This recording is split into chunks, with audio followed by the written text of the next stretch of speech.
If you're trying to encourage behavior change and inspire action, try this. Once upon a time, I delivered a communication skills workshop to a ballroom full of Indian doctors in Delhi, India. The goal of this workshop was to encourage them to consider how their communication affects patient and family trust, particularly when delivering bad news, and how to better manage difficult questions. Before I even began the workshop, a doctor in the front row stood up and said in a very loud voice, "Why should we trust you?" Good start.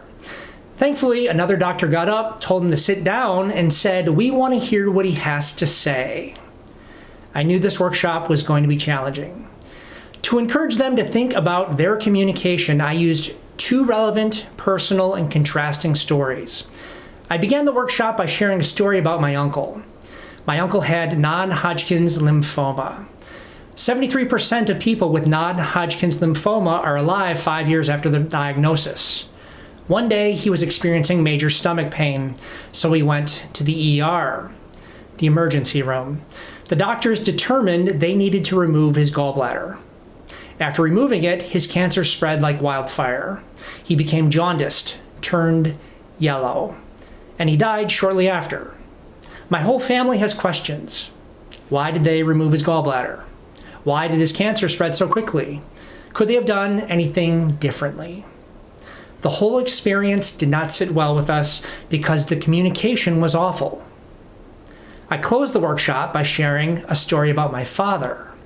My father had significant blockage in 3 of his 4 arteries, 85%, 90%, 96%. They opted to put in stents versus bypass surgery. Before the procedure, 3 surgeons pulled me and my mother aside into a hallway. The lead surgeon said my father had significant blockage. There was a possibility he might die on the table. We will do our best. He said it with kindness and care. And my mother and I trusted him because the communication was effective. My father survived the procedure. If you want to encourage behavior change, start and end your presentations with relevant and contrasting stories. The existing behavior and how it's ineffective, the desired behavior and how it's more effective. Side note, the doctor who stood up for me at the beginning of the workshop invited me to join him and his family for lunch. Be brilliant.